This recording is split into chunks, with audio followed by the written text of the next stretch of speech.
अपने सीनियर को मैसेज करते हो ना, बट रिप्लाई देर से आता है। जब भी कुछ प्रॉब्लम आती है समझ में नहीं आता, बार बार पूछते हो कि ऐसा क्यों हो रहा है। तो दोस्त, टेंशन लेने की बिल्कुल भी ज़रूरत नहीं है। अगर ऐसी प्रॉब्लम आ रही है आपके साथ में तो सीधे हमारे चैनल पे आओ और सभी प्रॉब्लम के सॉल्यूशन तुरंत पाओ। आज की वीडियो है रैपी पे के सर्विस प्रॉब्लम पे। रैपी पे यूज़ करने में जितनी भी प्रॉब्लम आती है, complete solution in one video. तो आइए शुरू करते हैं इस वीडियो को बिना किसी देरी के।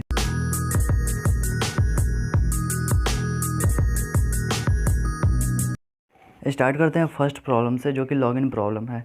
यहाँ पे क्या होता है कि जैसे आप लॉगिन कर रहे हो तो ऐसा लिख करके आ रहा होगा, you are not authorized to login on this device. That means ये प्रॉब्लम आपके साथ में है कि आपने पहले से किसी और फ़ोन में लॉगिन कर रखा है और फिर से यहाँ पे लॉगिन कर रहे हो तो ऐसी प्रॉब्लम आएगी। तो यहाँ पे आपको कुछ नहीं करना, सिंपली से जाना है स्विच यूज़र पे और वहाँ पे क्लिक करके लॉगिन कर लेना है। स्विच यूज़र पे जा करके लॉगिन कैसे करते हैं इसके लिए मैंने पहले से वीडियो बना रखा है, तो वहाँ से आप देख सकते हैं कि लॉगिन कैसे करना है। ओके, नेक्स्ट प्रॉब्लम है, second problem is transaction time out. यहाँ पे क्या होता है कि देखो आप लॉगिन कर रहे हो तब ट्रांजैक्शन टाइम आउट लिख रहा है, तो आपको समझ में नहीं आता यार, चलो ट्रांजैक्शन कर रहे हैं तब अगर ट्रांजैक्शन टाइम आउट लिखता है तो अलग की बात है, बट लॉगिन करने में ऐसा प्रॉब्लम क्यों है। देखो यहाँ पे क्या हो रहा है कि आपका नेट स्लो है। नेट स्लो की वजह से बफरिंग ज़्यादा देर तक होने की वजह से यहाँ पे लिख देता है ट्रांजैक्शन टाइम आउट। तो टेंशन लेने की यहाँ पे ज़रूरत नहीं है, फिर से ओके प्रेस करके आप फिर से लॉगिन कर सकते हो। नेक्स्ट प्रॉब्लम है, देखो यहाँ पे ना प्रॉब्लम तो है बट रैपी पे की एक बहुत अच्छी चीज़ भी है ये, जो कि हमें पहले ही पता चल जाता है कि अगर किसी बैंक का या रिचार्ज करना है हमें तो उसका सर्वर डाउन है तो पहले ही पता चल जाता है। जैसे यहाँ पे देखो लिख रहा है following bank service are down, तो यहाँ पे किसका डाउन है, जियो रिचार्ज का। एक नेक्स्ट देख लो आप यहाँ पे देखो धनलक्ष्मी बैंक का सर्वर डाउन है। तो ऐसे हमें पहले से पता चल जाता है कि इस बैंक का सर्वर डाउन है, तो उसकी ट्रांजेक्शन करने की ज़रूरत ही नहीं है हमें, क्योंकि ट्रांजेक्शन करोगे तो प्रॉब्लम ही आना है। तो इससे अच्छा है कि पहले ही पता चल जा रहा है कि सर्वर डाउन है। नेक्स्ट प्रॉब्लम, जब आप ट्रांजेक्शन कर रहे हो तो यहाँ पे क्या होता है कि अगर ऐसा लिख कर क्या आ रहा है, fingerprint did not match with Aadhaar number, please try another finger.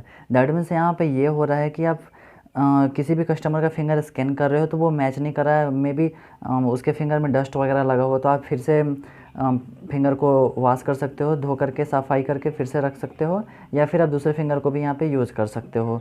तो ये भी चीज़ें पता चल जाती है यहाँ पे। नेक्स्ट प्रॉब्लम है duplicate biometric data.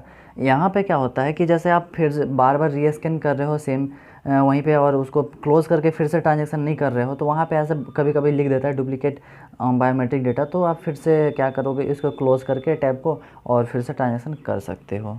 Next problem, बहुत लोग पता क्या करते हैं कि जैसे ट्रांजैक्शन करना होता है तो फिंगर अगर मैच नहीं कर रहा है, अगर उन्हें दिख रहा है कि हाँ इसका सही से फिंगर नहीं रखा हुआ है डिवाइस पे, फिर भी वो लोग क्या करते हैं, सबमिट कर देते हैं। ऐसे में क्या होता है कि ट्रांजैक्शन उनका काउंट होने लगता है और 2-3 बार से ज़्यादा अभी क्या हो रहा है कि सर्वर प्रॉब्लम की वजह से ज़्यादा चांस नहीं दिया जा रहा है, तो 2 बार या 3 बार ही वो एक बार अटैम्प्ट कर सकते हैं। तो यहाँ पे प्रॉब्लम क्या होता है ना कि आप लोग पहले से फिंगर देख लो, अगर हाथ वगैरह साफ़ है फिंगर तो भी आप रखाओ और अच्छे से डिवाइस पर रखना। तो यहाँ पे प्रॉब्लम ये होता है, देखो यहाँ पे लिख करके आ जाता है, your attempt for successful transaction exceed, card is block for 24 hour. यहाँ पे देखो क्या होता है कि अगर आप बार बार ट्राई कर रहे हो और मैच नहीं कर रहा है फिंगर, या फिर आप ट्रांजेक्शन कर रहे हो कैश भी ड्रॉ कर रहे हो तो बार बार कर रहे हो, फिंगर मैच नहीं करने की वजह से भी ऐसा होता है कि आपको 24 आवर के लिए उस पर्सन को ब्लॉक कर दिया जाता है, उसके कार्ड को। दैट मीन्स अब वो 24 आवर या फिर नेक्स्ट डे आफ्टर मिडनाइट वो फिर से ट्राई कर सकता है, बट उसके पहले वो करेगा तो ट्रांजेक्शन उसका एक्सीड हो चुका है, लिमिट फुल हो चुका है। ओके, दैट मीन्स इसका मतलब ये होता है कि आपका लिमिट फुल हो चुका है आज के लिए, आप नेक्स्ट डे ट्राई करें। नेक्स्ट प्रॉब्लम है एजेंट आईडी इज़ इनवैलिड और ब्लैंक। यहाँ पे क्या होता है, अगर ऐसा लिख रहा है तो समझ जाओ सर्वर प्रॉब्लम चल रहा है, तो आप फिर से थोड़ी देर बाद ट्राई करो, प्रॉब्लम नहीं होगा, आप कर सकते हो। नेक्स्ट है अर्थमेटिक ओवरफ्लो एरर। ऐसा अगर आ रहा है तो ये फिंगर स्कैन करने के टाइम पे भी ऐसा आ जाता है, या फिर सर्वर डाउन होता है तो ऐसा आता है। ओके, नेक्स्ट प्रॉब्लम है, अगर ऐसा लिख करके आ रहा है ब्लॉक्ड अकाउंट और invalid transaction for card. That means यहाँ पे एक और प्रॉब्लम आती है कि बहुत सारे ऐसे भी कस्टमर हैं जिनका अकाउंट होल्ड किया हुआ है, मे बी आधार और पैन लिंक नहीं होता है, इस वजह से भी होता है। तो अगर ऐसा आ रहा है तो आप फिर से एक बार उन्हें बोलो नेक्स्ट डे ट्राई करने के लिए, अगर वो या फिर मॉर्निंग में आप किए हो तो इवनिंग में बुला लो। अगर ऐसा फिर से नेक्स्ट उन्हीं के साथ ऐसा ही लिख रहा है तो दैट मीन्स उनके पर्सनल बैंक का प्रॉब्लम है, उन्हें आप बैंक भेज सकते हो। तो ये आपकी प्रॉब्लम नहीं है यहाँ पर रैपी पे की। और अगर मान लो कि मॉर्निंग में ऐसा हुआ था बट इवनिंग में उसका ट्रांजेक्शन हो जा रहा है, दैट मीन्स सर्वर प्रॉब्लम है।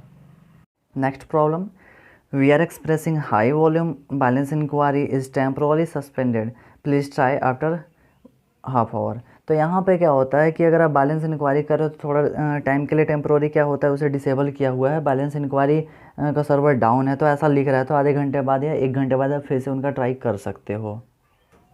नेक्स्ट प्रॉब्लम है, यहाँ पे क्या हो रहा है कि जैसे आप ट्रांजेक्शन कर रहे हो या तो बैलेंस इंक्वायरी कर रहे हो, मिनी स्टेटमेंट निकाल रहे हो या फिर कैश विड्रॉ कर रहे हो, तो यहाँ पे कैसा अगर प्रॉब्लम आ रहा है कि selected bank is currently not operative, please try again, और selected another Aadhaar linked bank. That means यहाँ पे ये हो रहा है कि सपोज़ आप यहाँ पे स्टेट बैंक का कैश विड्रॉ या फिर बैलेंस इंक्वायरी मिनी स्टेटमेंट कर रहे हो उस कस्टमर का, तो वहाँ पे उस बैंक का पर्सनल प्रॉब्लम है, उसका सर्वर डाउन है, या फिर जिस भी बैंक का कर रहे हो, ऐसा नहीं कि SBI का ही, सेंट्रल बैंक का, बैंक ऑफ इंडिया या HDFC एक्सिस बैंक, किसी भी बैंक का अगर आप ऐसा कर रहे हो और वहाँ पे लिख कर कैसा आ रहा है, तो आप फिर दैट मीन्स उसका पर्सनल प्रॉब्लम है, उस बैंक का सर्वर डाउन है, ना कि रैपी पे का प्रॉब्लम है। नेक्स्ट प्रॉब्लम है, your Aadhaar number is not linked with selected bank. That means जो भी कस्टमर आपके पास आया हुआ है और वो बोल रहा है मुझे कि SBI से मुझे ट्रांजेक्शन करना है और ऐसा लिख कर के आ रहा है, तो इसका मतलब ये है कि उसके बैंक अकाउंट से आधार नंबर लिंक नहीं है, चाहे वो किसी भी बैंक, अगर वो इंक्वायरी या फिर स्टेटमेंट जो भी करने आया हुआ है, ट्रांजेक्शन करने आया हुआ है। ओके। नेक्स्ट प्रॉब्लम है, amount entered is more than withdrawal limit. That means उसके अकाउंट में बैलेंस कम है। अब सपोज़ अगर उसके अकाउंट में 3,000 है और आप 3100 निकालोगे तो नहीं निकलेगा ना, सेम चीज़ ऐसा लिख करके आ रहा है। और यहाँ पे एक और ध्यान देने वाली बात ये है कि बहुत सारे लोगों के अकाउंट में, बहुत सारे नहीं, कुछ लोगों के अकाउंट में ऐसा प्रॉब्लम आता है कि उनके अकाउंट में आप बैलेंस इंक्वायरी करोगे तो 3,000 रुपये है और आप निकाल रहे हो, अगर 2500 भी निकाल रहे हो, 2400 भी निकाल रहे हो, तो वहाँ पे नहीं निकल रहा है, वहाँ पे ऐसा प्रॉब्लम लिख करके आ रहा है, amount entered is more than withdrawal limit. That means उनके बैंक का जो पर्सनल अकाउंट है उनका, दैट मीन्स वहाँ पे क्या हुआ है कि उसको होल्ड किया हुआ है, आप ज़्यादा ट्रांजेक्शन नहीं कर सकते हैं। बहुत सारे टाइम पे ऐसा देखने के लिए मिलता है कि उनके अकाउंट में पैसे तो हैं, 50,000 हैं, बट वो 2,000 निकाल रहे हैं, नहीं निकल रहा है, 1,000 निकाल रहे हैं तो वहाँ पे निकल जा रहा है। ऐसा क्यों हो रहा है? तो उन्हें होल्ड किया गया है। तो वो अपने बैंक में जा कर के कॉन्टैक्ट कर सकते हैं विथ आधार कार्ड और पैन कार्ड पासबुक के साथ में। ओके। नेक्स्ट प्रॉब्लम है, cash withdrawal is temporarily suspended.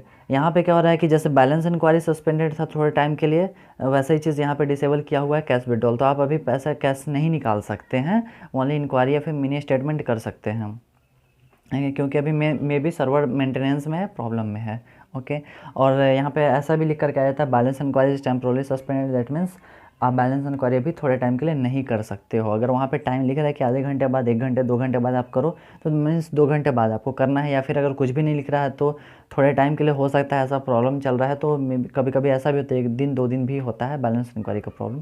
Cash का अक्सर ऐसा नहीं होता है कभी भी कि 1-2 दिन का प्रॉब्लम आए, बट बैलेंस इंक्वायरी का ऐसा हो जाता है। ठीक है, कभी कभी अभी खास करके NPCI और AEPS पे बहुत ज़्यादा लोड पड़ा हुआ है, इस वजह से ऐसा देखने के लिए आपको मिलेगा। और ऐसा ही नहीं है कि रैपी पे में आप जो भी किसी भी बैंक का AEPS यूज करे हो, लगभग सेम में ऐसी प्रॉब्लम आती है।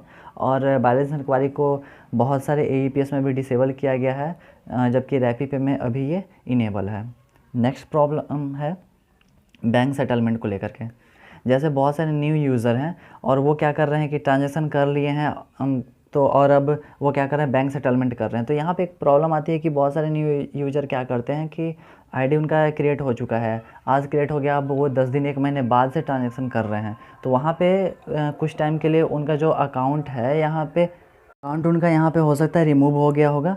तो आप अकाउंट पहले चेक कर लें कि आपका अकाउंट ऐड है या नहीं है। पहले आपने ऐड किया था, बट हो सकता है कि यहाँ पे रिमूव हो गया होगा, काफ़ी टाइम से आपने कुछ नहीं किया है। तो ऐसा अक्सर तभी होता है जब आप अकाउंट ओपन कराते हो और उसके बाद से मीन्स ID आप चालू ले लिए हो, एक्टिवेट होने के बाद से आपने कोई भी ट्रांजेक्शन काफ़ी टाइम तक नहीं किया है, तब ऐसा प्रॉब्लम आता है।